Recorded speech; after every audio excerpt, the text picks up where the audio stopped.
Seseryosohin daw ng LTO ang panghuhuli sa mga motorcycle rider na walang ICC sticker sa kanilang helmet. Kaugnay nito may news to go si Mark Salazar live. Mark.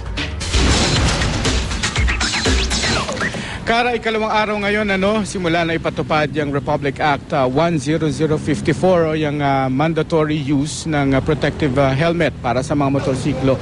Alam naman natin na kailangan talaga mag-helmet kung tayo nakamotor, pero may mga provision ng batas na sinasabi na dapat yan ay may ICC o yung Import Commodity Clearance na magsasabi, patunay mo na yung helmet ay maaasahan at matibay kung ano't ano man na ikaw ay maaaksidente. At sa unang oras pa lamang ng paglulunsad nito na pinangunahan mismo ni LTO Chief Virginia Torres, ang pinag-uusapan pa lamang natin ay dito sa Commonwealth at isang direction lamang itong papuntang Circle.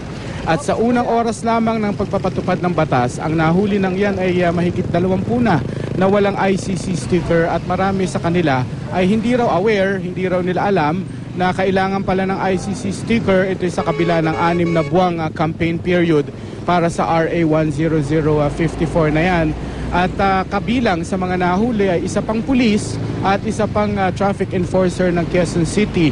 Ngayon, kung ikaw ay may helmet at wala kang ICC sticker, pwede ka magpunta sa DTI kung ayaw mong bumili ng bagong helmet, sapagkat ang mga bagong helmet ngayon na matibay dapat ay meron ng mga kaakibat na ICC sticker. Pwede ka magpunta sa DTI at iyong pasertipikahan ng iyong helmet kung ito naman ay pasok sa prescription ng batas para protektahan ka.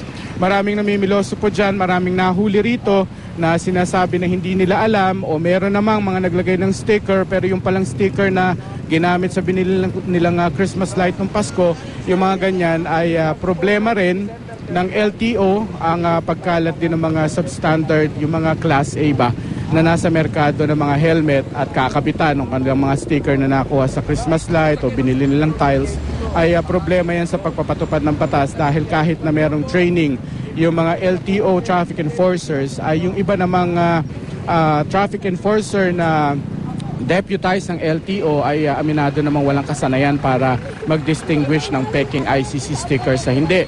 Ngayon, para naman ang mensahe ng LTO para sa mga motorcycle riders, huwag kayong mamiloso po, sapagkat ang intensyon naman ng RA 10054 ay protection nyo rin.